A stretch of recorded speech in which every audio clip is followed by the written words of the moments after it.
Lionel Messi আর Argentina সেমিফাইনালে dangerous ওয়েতে ইংল্যান্ডকে মোকাবেলা করতে যাচ্ছে। অনেকে যারা মনে করছেন যে এই আর্জেন্টিনা, একটু আমার আলোচনাটা শুনবেন, যে অনেক লুথা টাইপের ফুটবল উপহার দিয়েছে। ইভেন আর্জেন্টিনার ফুটবলকে ফলো করে, সাপোর্ট করে, আর্জেন্টিনার ম্যাচ দেখার জন্য, তাদের জয় দেখার জন্য অধীর আগ্রহে যারা অপেক্ষা করে, তাদের মধ্যেও একটা বড় ধরনের আনহ্যাপিনেস, ডিসস্যাটিসফ্যাকশন কাজ করছে। এবং খুবই লজিক্যাল কারণে, the way actually they want to see their favourite team, সেভাবে তারা আর্জেন্টিনাকে পায় নাই।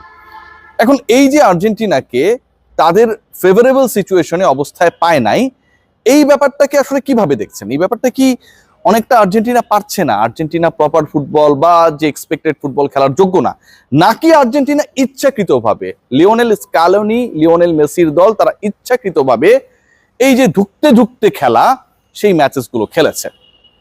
সবার আগে সেই আলোচনাটা করার আগে অন্য একটা ব্যাপার একটু আপনাদেরকে ক্লিয়ার করা দরকার।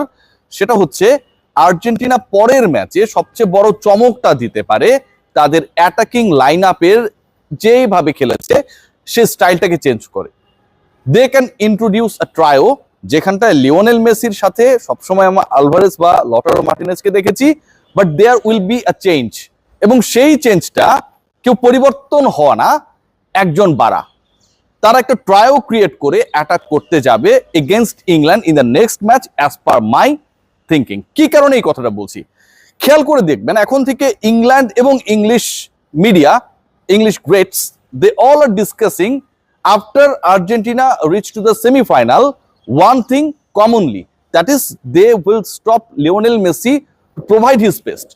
মেসিকে কেন্দ্র করে, লিওনেল মেসিকে কেন্দ্র করে ইংলিশ মিডিয়া, ইংল্যান্ডের থিঙ্ক ট্যাঙ্ক, সবার যে একটা টেনশন রয়েছে, ডিসকাশনস রয়েছে, সেটা ওপেন। বাট এখন পর্যন্ত আর্জেন্টিনার পক্ষ থেকে যে ইংল্যান্ডের অমুক ফুটবলারকে নিয়ে, অমুক গ্রেটকে নিয়ে, অমুক অ্যাটাকারকে নিয়ে, অমুক ডিফেন্ডারকে নিয়ে তারা খুব বেশি টেন্সড বা তারা স্পেশাল কোনো প্ল্যান করছে, কাউকে ইনঅ্যাক্টিভ করে দিবে, বেলিংহামের কথা বলতে পারেন, হ্যারি কেনের কথা বলতে পারেন, এরকম কোনো ডিসকাশনের কথা কিন্তু আমরা এখন পর্যন্ত শুনি নাই। They are just cool, they are telling that we are ready for another opponent in a different match. So এই যে মেসিকে ইনঅ্যাক্টিভ করে দেওয়া এবং তার প্রতি জোর দেয়া, মেসি যে কোনো দলের প্রতিপক্ষ হলে তাকে ইনঅ্যাক্টিভ করার চেষ্টা সবাই করবে, খুব স্বাভাবিক, তাই না? কিন্তু এটা বলে কয়ে করার চেষ্টা করা মানে তারা আলটিমেটলি এটা স্বীকার করতে হবে যে লিওনেল মেসিকে নিয়ে, তার পারফরমেন্সকে নিয়ে, তার অবদানকে নিয়ে তিনি কতটা আসলে ধ্বংসাত্মক হতে পারেন, সেই ব্যাপারটা, সেই সিচুয়েশনটা মাথায় নিয়ে তারা টেন্সড। সো লিওনেল মেসিকে নিয়ে যখন টেন্সড হবে, তাকে আটকানোর চেষ্টা করবে, মারার চেষ্টা করবে, আহত করার চেষ্টা করবে, cause they are just a match away from the final. Argentina, England সবার ক্ষেত্রে এটা প্রযোজ্য, এবং মাঝখানে লিওনেল মেসি, ফরে এবং এগেনস্টে। So Argentina need someone to attack.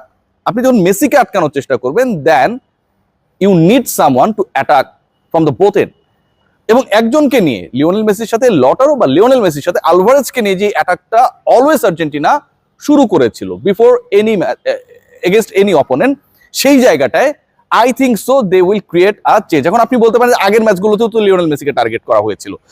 আগের ম্যাচে লিওনেল মেসিকে টার্গেট করা, আগের অপোনেন্টের সাথে, কথার কথা, আগের আলজেরিয়া, অস্ট্রিয়ার সাথে খেলা, জর্ডানের সাথে খেলা, এরকম অপোনেন্টের বিপক্ষে, কেপ ভার্দের সাথে খেলা, অপোনেন্টের বিপক্ষে লিওনেল মেসিকে টার্গেট করা, আর সেমিফাইনালে ইংল্যান্ডের বিপক্ষে আর্জেন্টিনা খেলা, এটার মধ্যে কিন্তু একটা বড় পার্থক্যের জায়গা রয়েছে। শক্তিমত্তার পার্থক্য, কনফিডেন্সের পার্থক্য, ঐতিহ্যের পার্থক্য, এবং একই সাথে ইতিহাসের পার্থক্য। যে রাইভালরির কথা আমরা বলছি, সেই ফকল্যান্ড, সেই 1986 আলোচনার কথা বলছি, সেই মারাদোনার কথা আমরা বলছি, right?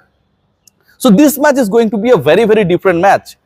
England knows that Lionel Messi could be more destructive than Diego Maradona in 1986.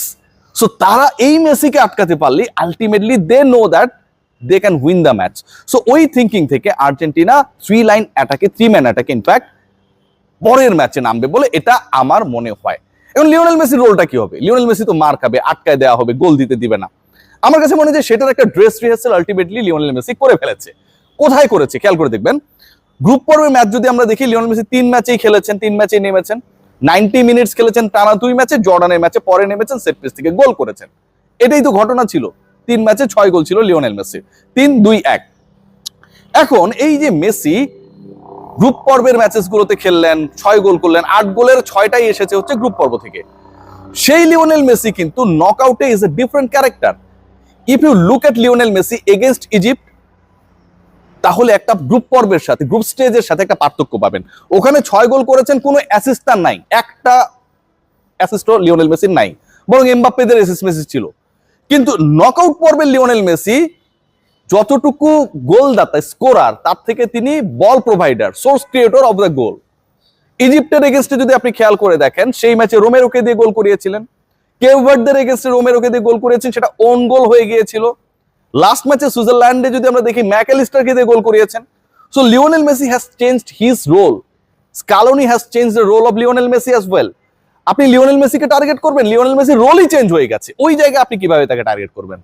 গোলের সামনে, গোলবারের সামনে, অ্যাটাকিং এর সামনে, ডিবক্সের ভিতরে লিওনেল মেসি আসলে কতটুকু নেক্সট ম্যাচে অ্যাভেলেবল হবে, that is the question. So এই যে রোল চেঞ্জ হয়ে যাওয়া, এবং সেটা ভিজিবল, অন্তত 3টা অ্যাসিস্ট করেছেন, ওন গোলের কারণে একটা বাতিল হয়ে গেছে। This Lionel Messi is more dangerous, কারণ আপনি তাকে নিয়ে যেভাবে প্ল্যান করছেন অথবা করতে চাইছেন, still you are confused that Lionel Messi আসলে ওই গ্রুপ পর্বের মতোই ধ্বংসাত্মক সামনে থেকে নেতৃত্ব দিবে, নাকি লিওনেল মেসি পেছন থেকে গোলের ক্রিয়েটর হিসেবে কাজ করবে। আমরা যে আলভারেজের গোলটা দেখি, যে সেই গোলটাও কিন্তু আলটিমেটলি গোলকিপার আটকাতে গেল যখন লিওনেল মেসির বল, পারলো না, বল ফিরে এলো, এন্ড দেন একটা ক্রিয়েট হলো সিচুয়েশন। ওই সিচুয়েশন থেকে আলভারেজ ডিবক্সের বাইরে থেকে বাঁকানো শটে গোল করে ফেললো। আলটিমেটলি এই রোলটা যদি লিওনেল মেসি প্লে করে, তাহলে তাকে আটকানোর তত্ত্বটা কি হতে পারে, দ্যাট ইজ অলসো আমার কাছে মনে হয় a major thing to find out. এবং যেই চিন্তাটাই, যে টেনশনটাই আলটিমেটলি এই মুহূর্তে রয়েছে, খেয়াল করে দেখবেন এখানটা আরো একটা বড় ফ্যাক্টর রয়েছে, সেটা হচ্ছে সেট পিস। ইংল্যান্ডের বিপক্ষে নামার আগে আর্জেন্টিনার সবচেয়ে গুরুত্বপূর্ণ কয়েকটা পার্ট রয়েছে, যার একটা হচ্ছে this team they had scored 17 goals, একটা ওন গোল, 16টা গোল করেছেন 8 জন ফুটবলার। লিওনেল মেসি 8টা করেছেন, বাকি 8টা গোল করেছেন 7 জন ফুটবলার। এখন বাকি 8টা গোল যদি 4 জন ফুটবলার করতো, ব্যাপারটা একরকম হইতো, কিন্তু বাকি 8টা গোল করেছেন লিওনেল মেসির গোল ছাড়া আর ওন গোল ছাড়া 7 জন ফুটবলার। তার মানে দে হ্যাভ স্কোরার। এখন এই স্কোরারদের ক্ষেত্রেও একটা ভ্যারিয়েশনের জায়গা রয়েছে। ভ্যারিয়েশনটা কোথায়? ইন্টারেস্টিংলি খেয়াল করে দেখুন, আর্জেন্টিনা তাদের যে গোল করেছে, এই যে 16টা গোলের কথা বলা হচ্ছে, এই 16টা গোলের 5টা গোল হচ্ছে ডেড বল থেকে, সেট পিস থেকে, 3টা হচ্ছে কর্নার থেকে, 2টা হচ্ছে সেট পিস থেকে। মানে সেট পিস বলতে আপনার এটারে কি বলে, মানে ফাউল হয়েছে, বল পেয়েছে, কখনো হচ্ছে সেই গোলটা হচ্ছে করেছে হচ্ছে লো সেলসো, কখনো হচ্ছে লিওনেল মেসি, এবং ওই ফ্রি কিক গুলো হচ্ছে দিন শেষে নেট খুঁজে নিয়েছে। সো কর্নার এন্ড ফ্রি কিকের গোল সংখ্যা হচ্ছে 5টা। ওয়াল্টার স্যামুয়েল যে কাজটা করেছে, যিনি সেট পিস কোচ, একসময় আর্জেন্টিনার বিখ্যাত সেন্টার ব্যাক হিসেবে তিনি কাজ করেছেন, ওপেন প্লে থেকে আর্জেন্টিনা যেই গোল করছে, মোটামুটি 30% গোল আর্জেন্টিনা করছে ডেড বল থেকে। কর্নার যখন লিওনেল মেসি মারবেন, আপনি ওই লিওনেল মেসিকে কিভাবে আটকাবেন? ওই যে 3টা গোল আমি বললাম, সেট পিসের 5টা গোল, রাইট? 5টা গোলের মধ্যে 3টা গোল হয়েছে কর্নার থেকে, ওই 3টা কর্নারই মেরেছেন মেসি, 3টা কর্নারই মেরেছেন লিওনেল মেসি।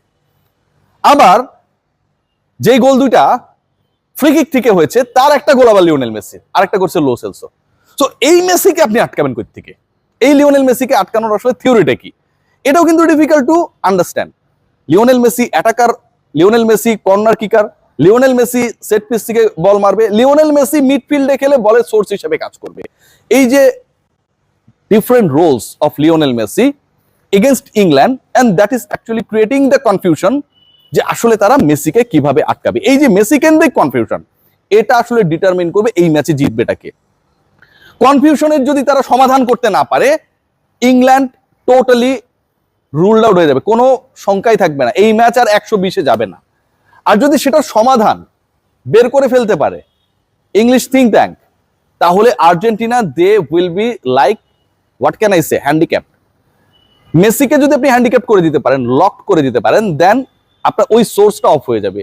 মেসির ফ্রি কিক গুলোকে যদি আপনি অফ করে দিতে পারেন, মেসির কর্নার কিক গুলোকে যদি আপনি রিড করতে পারেন যে ওখানটায় গিয়েই পড়বে, তাহলে হচ্ছে এটা আর্জেন্টিনার এগেইনস্টে যাবে না, ইংল্যান্ড ওখান থেকে ফলটা বের করে ফেলবে। Let's see what happen. But আমার কাছে মনে হয় this match is going to be a dramatic one. There will be no similarity আর্জেন্টিনার এই ম্যাচের সাথে with the other matches they played against the other teams. সবাই ভালো থাকবেন।